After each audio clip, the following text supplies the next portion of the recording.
এই শাপলা যে গণহত্যা হলো, আজকে 13 বছর আমরা বিচারহীনতার মধ্যে দিয়ে যাচ্ছি। এই শাপলা গণহত্যার জন্য একটা স্বচ্ছ তদন্ত কমিশন গঠন করতে হবে এবং এই তদন্ত কমিশনের আওতায় যারা এই গণহত্যার সাথে জড়িত আছে তাদের সবাইকে বিচার আওতায় নিয়ে আসতে হবে। বিশেষ করে ওই সময় পুলিশের উচ্চপদস্থ, পুলিশের আইজিপি, ডিএমপি কমিশনার, র্যাব এবং সীমান্ত রক্ষা বাহিনী, বিজেপির যারা ডিজি ছিল তাদের প্রত্যেককে এবং খুনি হাসিনাকে বিচারের আওতায় নিয়ে আসতে হবে। রাজনীতি, প্রতিহিংসার রাজনীতি, ঘৃণার রাজনীতি, সেটা আমরা পুরো সময় জুড়ে দেখতে পেয়েছি এবং সর্বশেষ সেটার একটা প্রাতিষ্ঠানিক রূপ 2013 সালে আমরা এই শাহবাগ কায়েমের মাধ্যমে দেখতে পেয়েছি এবং পুরো প্রজেক্টটা রাষ্ট্রীয় পৃষ্ঠপোষকতায় সেটা হয়েছে। এই শাহবাগকে প্রতিষ্ঠিত করার জন্য আওয়ামী লীগ রাষ্ট্রীয়ভাবে তখন একসাথে তারা কাজ করেছে। এই শাহবাগ কায়েমের মাধ্যমে আমরা দেখতে পেয়েছি বাংলাদেশে তারা বিচারহীনতার সংস্কৃতি তৈরি করেছে।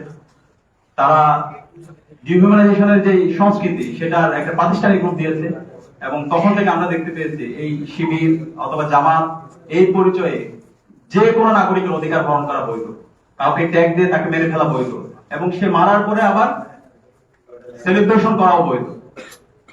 এবং পরবর্তীতে প্রথমে এটা ভিকটিম হয়েছে জামাত, এরপর হচ্ছে ইসলামিক দলগুলো, আলেম ওলামা এবং আস্তে আস্তে বাংলাদেশের সকল ফেসিবাদ বিরোধী শক্তি এই শাহবাগের ভিকটিম হয়েছে।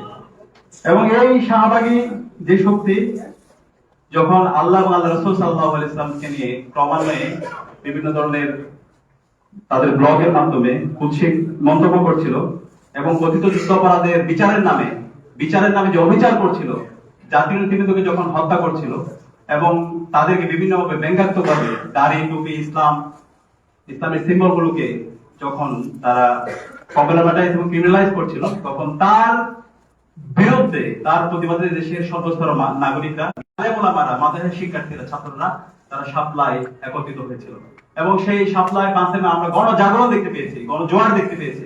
সবাই এসেছিল এই শাহবাগী যে নির্মূলের রাজনীতি, সেই নির্মূলের রাজনীতি যেন আমরা এই বাংলাদেশে বন্ধ করতে পারি এবং নতুন সূর্যের যেন আমরা উদয় করতে পারি, নতুন যেন আমরা আজাদী আনতে পারি।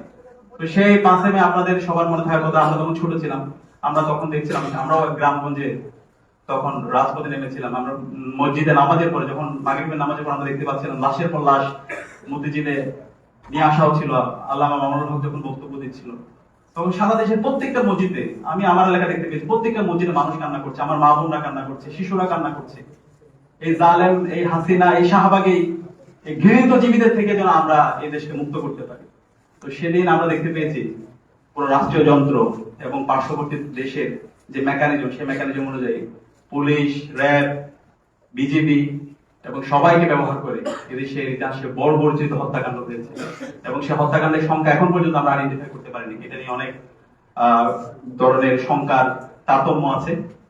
তো এই সংখ্যাগুলো আমরা আশা করব নতুন সরকার সেই সংখ্যাটা আইডেন্টিফাই করবো। আমাদের কিছু বিশেষ দফা আছে, সেই দফাগুলো আপনাদের সামনে আমরা স্পষ্ট করব।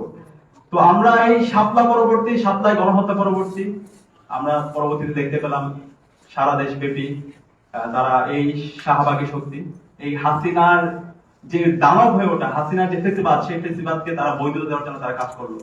হাসিনাকে বুদ্ধিভিত্তিক ভাবে টিকে রাখার জন্য এই শাহবাগী শক্তি তারা কাজ করলো। ক্যাম্পাসে গণরং, গ্যাসরং কালচার, সেটাকে বৈধতা দেওয়ার জন্য এই শাহবাগী শক্তি তারা কাজ করলো। এবং এই শাহবাগী যে মিডিয়া গুলো আছে, একটু আগে শিবলি ভাই খুব চমৎকার ভাবে বলেছেন, এতগুলো লাশ করার পর তাদের কাছে সেটা কোনো ধরনের বিষয় না, বরং কোথায় কি গাছ কেটেছে সেটা তাদের কাছে গুরুত্বপূর্ণ হয়ে উঠল।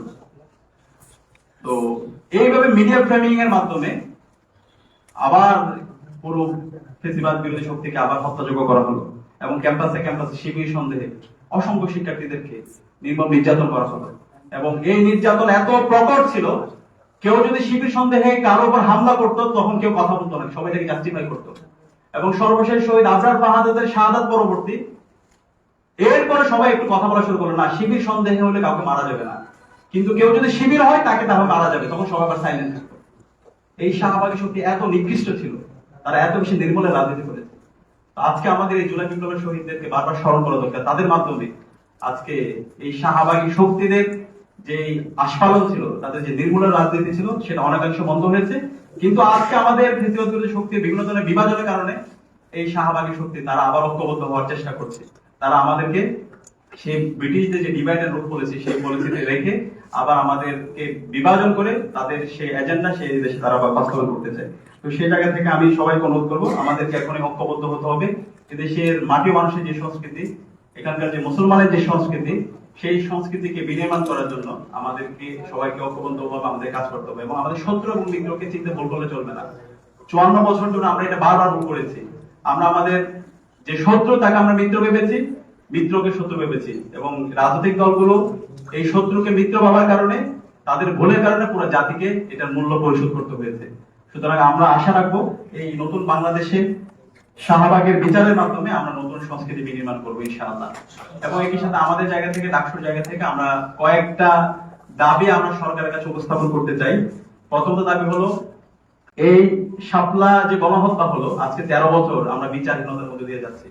এই শাপলা গণহত্যার জন্য একটা স্বচ্ছ তদন্ত কমিশন গঠন করতে হবে এবং এই তদন্ত কমিশনের আওতায় যারা এই গণহত্যার সাথে জড়িত আছে তাদের সবাইকে বিচার আওতায় নিয়ে আসতে হবে। বিশেষ করে ওই সময় পুলিশের উচ্চপদস্থ, পুলিশের আইজিপি, ডিএমপি কমিশনার, র্যাব এবং সীমান্ত রক্ষা বাহিনী, বিজেপির যারা ডিজি ছিল, তাদের প্রত্যেককে এবং খুনি হাসিনাকে বিচারের আওতায় নিয়ে আসতে হবে। রাষ্ট্রীয়ভাবে এই শাপলা গণহত্যাকে স্বীকৃতি দিতে হবে। আমাদের এটা খারাপ লাগে, এখন পর্যন্ত আমরা রাষ্ট্রীয়ভাবে শাপলা গণহত্যাকে স্বীকৃতি দিতে পারি নাই। আজকে এতগুলো আমাদের মানুষকে আমরা হারালাম, কিন্তু এখন পর্যন্ত এটাকে রাষ্ট্রীয়ভাবে স্বীকৃতি দেওয়া হয়। আমাদের পক্ষ থেকে দাবি থাকবে এই শাপলা গণহত্যাকে যেন রাষ্ট্রীয়ভাবে স্বীকৃতি দেওয়া হয়। একই সাথে নিহত এবং আহতদের পরিবারের রাষ্ট্রীয়ভাবে যেন তাদের ক্ষতিপূরণের ব্যবস্থা গ্রহণ করা হয়। এর পাশাপাশি এই যে এত বড় গণহত্যা হলো, সেই গণহত্যার জন্য রাষ্ট্রের পক্ষ থেকে যেন এটার জন্য তারা দায় নিয়ে এটা যেন দুঃখ প্রকাশ করে এবং জড়িতদের যেন দ্রুত বিচারের জন্য তারা রোডম্যাপ ঘোষণা করে। এবং এখন পর্যন্ত যেহেতু আমরা শহীদের সংখ্যা নির্মাণ করতে পারি নাই, আইডেন্টিফাই করতে পারি নাই, এই তদন্ত কমিশন দ্রুত সময়ের মধ্যে সকল ভিকটিমদের সাথে বসে এবং ওই সময়ের ঘটনার প্রভাবগুলো এবং যে সময় যে মানবাধিকার সংগঠনগুলো ছিল তাদের সাথে বসে শহীদদের প্রকৃত সংখ্যা যেন জাতির কাছে প্রকাশ করে, এই দাবিগুলো থাকবে। আমরা আশা করছি এই স্বাধীন বাংলাদেশে, নতুন বাংলাদেশে আমরা এই জায়গায় সবাই একমত হব। এই শাহবাগের বিচার, যারা বাংলাদেশে সবসময় ফেসিবাদ কায়েমের সহায়তা করেছে, যারা আজকের যে সরকার, বিএনপি সরকার, এই বিএনপি সরকারের শহীদ জিয়াকে সবসময় মিলিটারি রুলার হিসাবে যারা সবসময় দেখিয়েছে, এবং শহীদ জিয়ার পার্বত্য চট্টগ্রামে যে প্রজেক্ট গুলো আছে, যার মাধ্যমে আজকে বাংলাদেশের অখণ্ডতার জন্য এই শহীদ জিয়ার গুরুত্বপূর্ণ অবদান, সেই পার্বত্য চট্টগ্রামের সকল প্রজেক্ট, সকল স্বাধীনতা সার্বভৌমত্ব রক্ষার জন্য সকল কাজগুলোকে যারা সবসময় বিভিন্নভাবে ফ্রেমিং করেছে দখলদার বলে, এই শাহবাগী শক্তিদেরকে যেন তারেক যে সরকার এই তাদের বিরুদ্ধে যেন তাদেরকে বিচার আওতায় নিয়ে আসে এবং বিচারের আওতায় নিয়ে এসে বাংলাদেশকে যেন একটা সুখী, সমৃদ্ধ এবং আত্মনির্ভরশীল দেশ হিসেবে বিনির্মাণের জন্য কাজ করে, সে উদাত্ত আহ্বান জানিয়ে এবং শাপলা শহীদের আমি আবারও শ্রদ্ধার সাথে স্মরণ করে আমি আমার কথা শেষ করতে।